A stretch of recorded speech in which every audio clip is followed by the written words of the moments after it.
عزیز طلباء و طالبات، السلام علیکم ورحمۃ اللہ وبرکاتہ۔ چونکہ کل ہم نے مومن خان مومن کی مشہور غزل وہ جو ہم میں تم میں قرار تھا، تمہیں یاد ہو کہ نہ یاد ہو، وہی یعنی وعدے نبھا کا تمہیں یاد ہو کہ نہ یاد ہو، وہ جو لطف مجھ پہ تھے وہ کرم تھا میرے حال پر، مجھے سب یاد ہے ذرا تمہیں یاد ہو کہ نہ یاد ہو،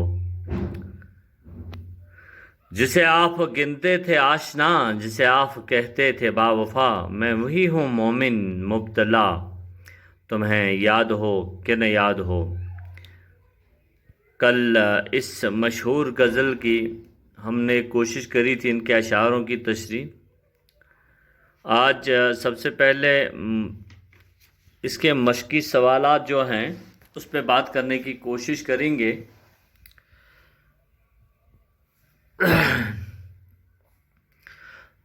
تو اگر ہم دیکھیں گے تو اس میں کچھ اشعار دیے ہوئے بھی ہیں، اور ذرا سا یہ دیکھتے ہیں، تم ہمارے کس طرح نہ ہوئے ورنہ دنیا میں کیا نہیں ہوتا۔ تو مومن خان مومن اپنے آپ سے مخاطب ہو کر فرماتے ہیں کہ جب میں تنہا ہوں تب تم میرے پاس ہوتے ہو، یعنی شدت عشق کا حد یہ ہے کہ انتہائی کہ تنہائی کے عالم میں نہ صرف تم میرے ساتھ ہوتی ہو بلکہ مجھے محسوس ہوتا ہے کہ تم بذات خود میرے پاس موجود ہو۔ چنانچہ جب کوئی دوسرا میرے پاس نہیں ہوتا، یعنی میں اکیلا ہوتا ہوں، تو تمہیں اپنے پاس پاتا ہوں۔ تو اس کے بعد اور ایک شاعر بھی ہے جس میں ماضی کی یاد دلاتے ہوئے وہ نئے گلے، وہ شکایتیں، وہ مزے کی حکایتیں، وہ ہر ایک بات پر روٹنا تمہیں یاد ہو کہ نہ ہو۔ اس میں مومن خان مومن محبوب کو ماضی کی یاد دلاتے ہوئے فرماتے ہیں کہ ہم محبت میں ایک دوسرے سے جو شکوہ اور شکایتیں کرتی ہیں، آپس میں مزے کی باتیں کرتے تھے، بات پر ایک دوسرے سے روٹتے تھے، مناتے تھے، نہ جانے اب تمہیں وہ سب باتیں یاد بھی ہیں یا کہ تم بھول گئی ہو۔ تو گرامر کی طرف اگر ہم چلے جائیں گے یا تھوڑی سی اس پہ نظر دوڑا دیں گے تو اس میں ہے سنت تجنیس۔ یہ ایک لفظی سنت ہے جس میں آپ لکھیں سنت تجنیس، یہ ایک لفظی سنت ہے جس میں کسی شعر میں ایک سے خطی یا صوتی ملتے جلتے مگر مختلف المعنی، یعنی ایک سے زیادہ معنی یا مختلف معنی کے جس میں ہو تو الفاظ لائے جاتے ہیں۔ اس شعر میں ایک خاص آہنگ پیدا ہوتا ہے، مثلاً اس نے کیا جانے کیا کہا لیکن دل کسی کام کا نہیں ہوتا۔ بہت سارے ایسے ہیں۔ تو چلیے اس کے بعد دیکھتے ہیں مومن کے حالات زندگی قلم بند کر دیجئے، وہ تو میں نے کل آپ کو بتا دیا۔ مختصر سوال میں سے مومن کہاں پیدا ہوئے؟ تو جواب یہ ہے مومن دہلی میں پیدا ہوئے۔ مومن کے والد کیا تھے، کیا نام تھا؟ ان کا نام تھا حکیم غلام نبی کشمیری۔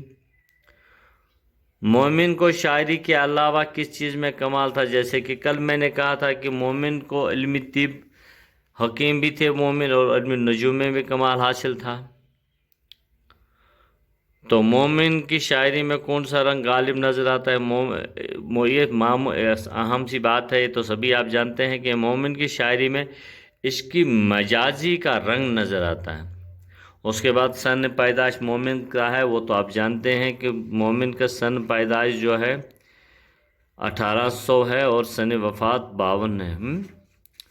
تو چلیے بچوں، آج کوشش کریں گے سید فضل الحسن حسرت موہانی، بہت ہی پیارا نام، بہت ہی اردو دنیا میں بہت ہی بلند مقام رکھتے ہیں۔ سید فضل الحسن حضرت موہانی جو ہے، نام سید فضل الحسن اور پھر تخلص موہانی حسرت موہانی، 1881 عیسوی میں ضلع